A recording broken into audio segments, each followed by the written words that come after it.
Hello and welcome to JD studies. स्वागत करता हूं आप सभी का इस चैनल पे।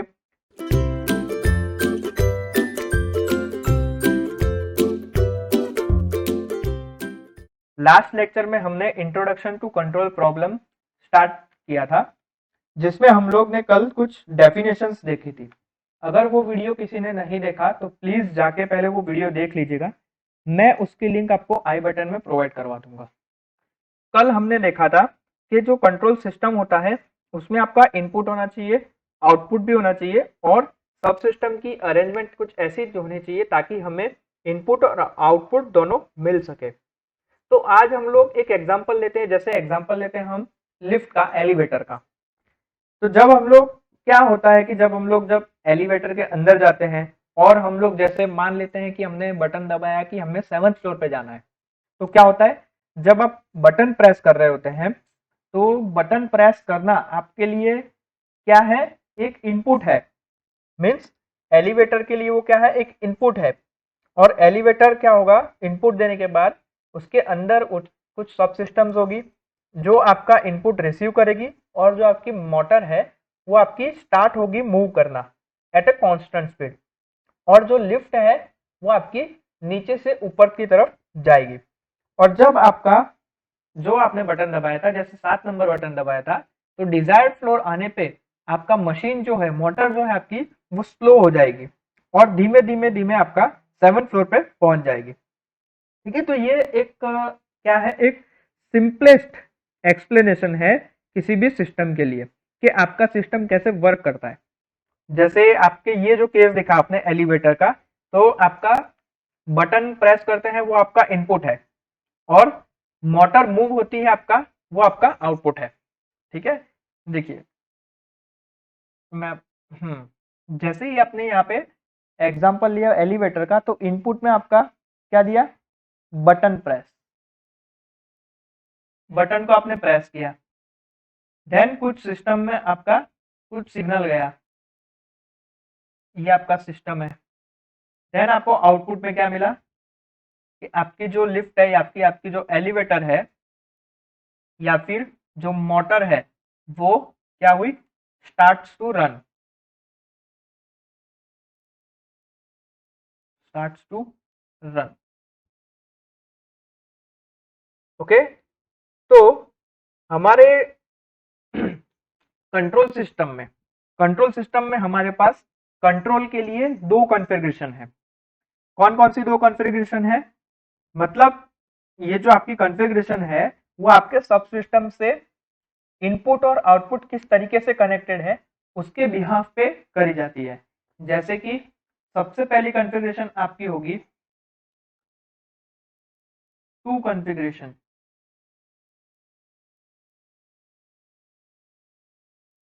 कौन कौन सी, सबसे पहली होगी आपकी ओपन लूप सिस्टम,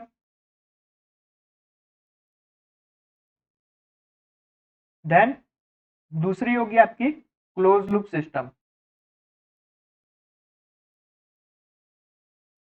तो एक एक करके हम लोग ये दोनों जो आपकी कॉन्फ़िगरेशन है उसके बारे में जानते हैं।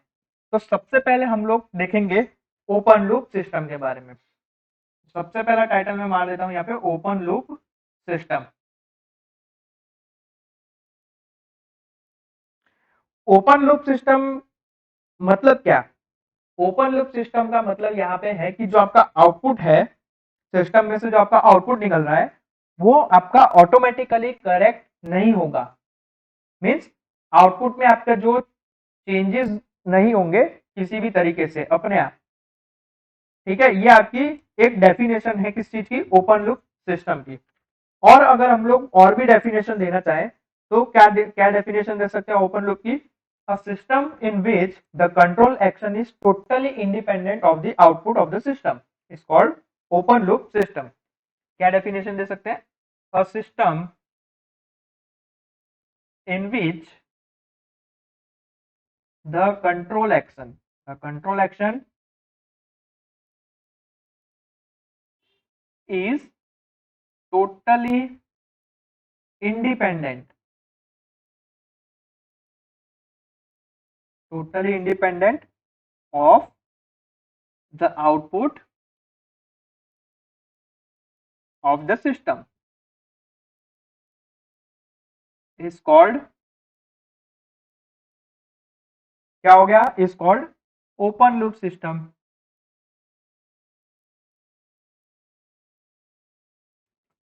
ओके, अगर हम लोग ओपन लूप सिस्टम का ब्लॉक डायग्राम बनाए, जनरलाइज ब्लॉक डायग्राम में कैसे करेंगे, तो देखिए ये आपका इनपुट है, यहां से आपका कंट्रोलर में आपके सिग्नल गए, तो यहाँ पे मैं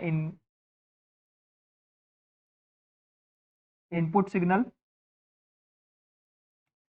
कंट्रोलर में आपके सिग्नल गए, कंट्रोलर से आपका जहां पे आपको भेजना था, मीन्स आपने कोई प्लांट है, कोई एलिवेटर है, तो समझ लीजिए आपका प्लांट है, प्लांट में आपका सिग्नल गया, देन आपका क्या हो गया, आउटपुट उस इनपुट सिग्नल के अकॉर्डिंग आपको मिला। यहाँ पे आउटपुट सिग्नल आपका चेंज नहीं होगा, ठीक है, आउटपुट सिग्नल आपका ऑटोमेटिकली करेक्ट नहीं होगा। ओके, तो ओपन लूप सिस्टम में आउटपुट जो है आपका वो कांस्टेंट रहेगा for the given input provided the external condition at the same. यहाँ पे कोई भी आपकी करेक्टिंग एक्शन नहीं होने वाली है। जैसे एक एग्जांपल अगर मैं लेता हूं आपका ओपन लूप सिस्टम का, एक कॉमन एग्जांपल है जैसे फैन। तो ये केस में जैसे आप फैन ऑन करते हैं तो वो एक कांस्टेंट स्पीड पे एक कांस्टेंट स्पीड पे क्या करता है, घूमता है, डिपेंडिंग उसकी पोजीशन क्या है रेगुलेटर पे। मतलब स्टेप वाइज अगर आपका रेगुलेटर है तो अगर आप 1 नंबर पे अगर आप रखते हैं तो आपका जो फैन है वो उसी स्पीड से घूमेगा। देन अगर आप 2 करते हैं, 2 नंबर करते हैं रेगुलेटर पे, तो वो आपका उसी स्पीड पे घूमेगा। तो एक पर्टिकुलर इनपुट के लिए आपको सेम आउटपुट मिलेगा without correcting any output. Okay, तो ये क्या आ गई आपकी एक ओपन लूप सिस्टम हो गई। और भी कुछ एग्जांपल्स हैं, जैसे मैं आपके लिए यहाँ पे लिख लेता हूँ एग्जांपल्स क्या क्या हो सकते हैं। तो examples of open loop system, कौन कौन से एग्जांपल हो सकते हैं। तो एग्जांपल नंबर 1 अगर मैं लेता हूँ, इलेक्ट्रिक हैंड ड्रायर, ये आपका क्या हो गया, एक एग्जांपल हो गया। दूसरा एग्जांपल क्या हो सकता है आपका, ऑटोमेटिक वॉशिंग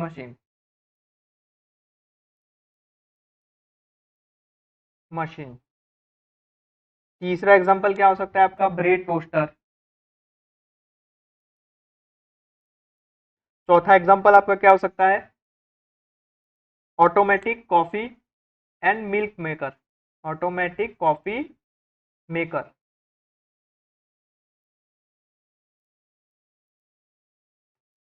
तो इलेक्ट्रिक हैंड ड्रायर जो आपने यहाँ पे लिखा है हमने एग्जांपल में, वो कैसे ओपन लूप सिस्टम है।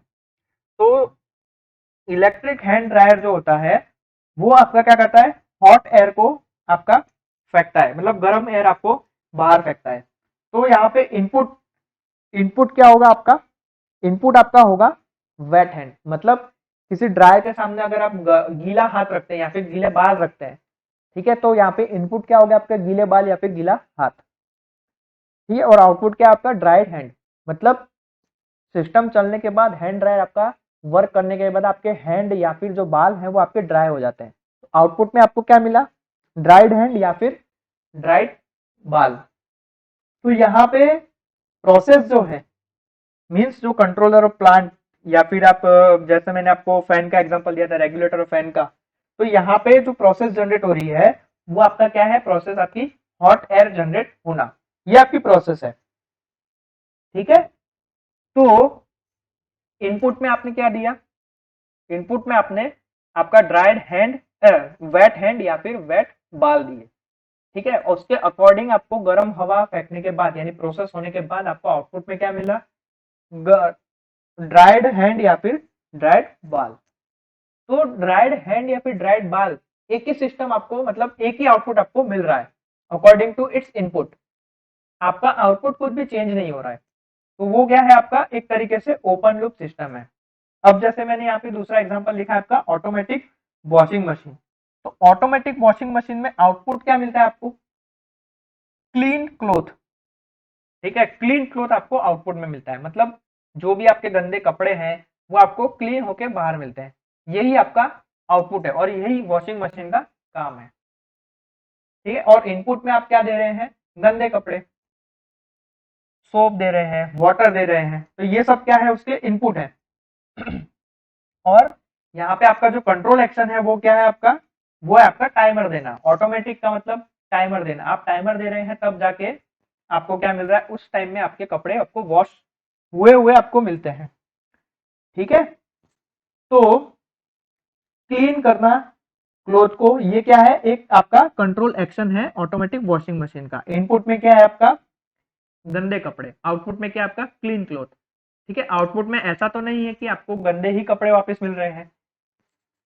ठीक है, या फिर आप क्या कर रहे हैं, इनपुट में आप जैसे गंदे कपड़े दे रहे हैं, आउटपुट में आपको क्लीन कपड़े मिल रहे हैं, तो आउटपुट में आपका कोई चेंजेस हो रहा है, मतलब जैसे जैसे आपका इनपुट कुछ चेंज हो रहा है वैसे आपका आउटपुट चेंज हो रहा है, ऐसा तो नहीं है। सिंपल, वॉशिंग मशीन में आपको क्लीन ही कपड़े बाहर मिलते हैं, तो ये आपका क्या है, एक ओपन लूप का एग्जाम्पल है, मतलब आउटपुट आपका चेंज नहीं हो रहा है। ठीक है, तीसरा आपका जैसे ब्रेड टोस्टर। टोस्टर क्या करता है, एक सिंपली आपका जो ब्रेड होता है उसको हीट करके आपको टोस्ट टाइप बना के देता है। ठीक है, तो इसमें आपका टाइम, कुछ टाइम लगता है कि सॉफ्ट या फिर हार्ड टोस्ट जो होता है उसको कैलिब्रेट करने में। ठीक है, तो ये जो कंट्रोल एक्शन है इसमें कुछ भी नहीं हो रहा, आपका जो टोस्ट है उसको हीट देके क्या करा जा रहा है, कड़क किया जा रहा है। ठीक है, आप इनपुट में क्या दे रहे हैं, आप इनपुट में उसे ब्रेड दे रहे हैं और आउटपुट में आपको क्या मिल रहा है, टोस्ट मिल रहा है। सिंपल, कोई चेंजेस नहीं हो रहा है और ना ही आपको चेंजेस करने की जरूरत पड़ रही है। तो ब्रेड टोस्टर भी आपका क्या है, एक एग्जांपल है ओपन लूप सिस्टम का। ठीक है, ऐसे ही आपका ऑटोमेटिक कॉफी मेकर, इसमें क्या हो रहा है, आप इनपुट में क्या क्या दे रहे हैं, आप इनपुट में कॉफी दे रहे हैं, देन पानी, देन आपका चीनी यानी कि शुगर। ठीक है, ये सारी चीजें आप क्या कर रहे हैं, आप उसे इनपुट में दे रहे हैं और आपको आउटपुट में क्या मिल रहा है, एक रेडी कॉफी, यानी कॉफी बनी हुई आपको वापस आउटपुट में मिल रही है। ऐसा तो है नहीं कि आप इनपुट में आप कॉफी डाल रहे हैं और आउटपुट में आपको चाय मिल रही है, ऐसा तो नहीं है। ठीक है, आप कॉफी डाल रहे हैं और आपको आउटपुट में कॉफी मिल रही है और कोई चेंजेस भी नहीं हो रहा है, कॉफी जिस मात्रा में आपको मिलनी चाहिए उसी मात्रा में आपको मिल रही है। तो ये क्या है, आपका एक ओपन लूप सिस्टम का एग्जांपल है। अब इसके कुछ एडवांटेजेस हैं और कुछ डिसएडवांटेजेस हैं। तो एडवांटेजेस क्या है कि ओपन लूप सिस्टम, देखिए मैं यहाँ पे आपको एडवांटेजेस लिख देता हूँ। Advantages of open loop system,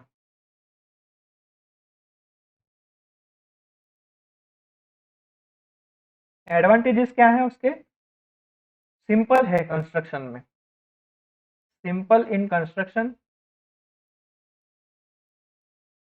and design, इसको डिजाइन करना भी बहुत ही आसान है। इकोनॉमिक है, दे आर इकोनॉमिक,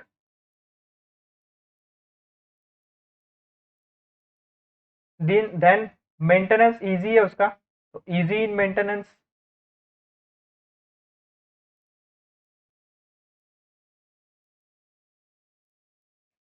और स्टेबिलिटी की कोई प्रॉब्लम नहीं है। स्टेबिलिटी, स्टेबिलिटी क्या होती है वो हम लोग आगे डिस्कस करेंगे। ठीक है, तो नॉट मच प्रॉब्लम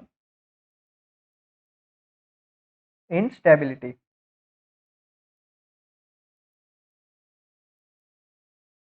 ओके, अब कुछ डिसएडवांटेजेस भी हैं इसके। तो डिसएडवांटेज क्या है इसके, तो देखिए डिसएडवांटेजेस क्या है, ये आपका इनएक्यूरेट और अनरिलायबल है, क्योंकि एक्यूरेसी यहाँ पे जो है, मतलब कोई सी भी ओपन लूप सिस्टम की जो एक्यूरेसी है वो डिपेंड करती है कैलिब्रेशन की एक्यूरेसी पे। तो मैं यहाँ पे लिख सकता हूँ इनएक्यूरेट एंड अनरिलायबल। ठीक है, देन दूसरा क्या लिख सकता हूं मैं, inaccurate result are obtain with parameter variation, मतलब जैसे आपके पैरामीटर वेरिएशन होंगे वैसे वैसे आपको उसके आउटपुट मिलेंगे। ठीक है, जैसे मैंने यहाँ पे पहले आपको वॉशिंग मशीन का एग्जांपल लिया था, तो वॉशिंग मशीन में अगर आपका जैसे वॉशिंग पाउडर आपका चेंज हो रहा है, अगर मान लीजिए इनपुट में अगर आपका वॉशिंग पाउडर चेंज हो रहा है, तो उसके अकॉर्डिंग ही आपको आउटपुट में सफाई मिलेगी कपड़ों की। ठीक है, तो ये क्या है, आपका इनएक्यूरेट रिजल्ट मिल रहा है आपको। इनएक्यूरेट रिजल्ट आर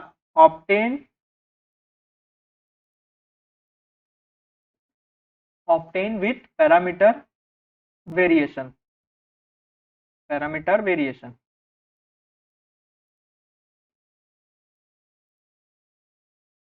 ओके, यानी कि इंटरनल डिस्टर्बेंस भी अगर होता है तो आपको आउटपुट चेंज मिलता है। एंड तीसरा है क्या आपका, to maintain quality and accuracy recalibration of system is necessary from time to time. ये उसका डिसएडवांटेज है। To maintain accuracy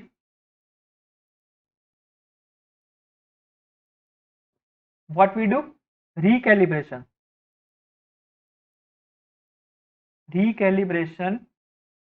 of the system is necessary from time to time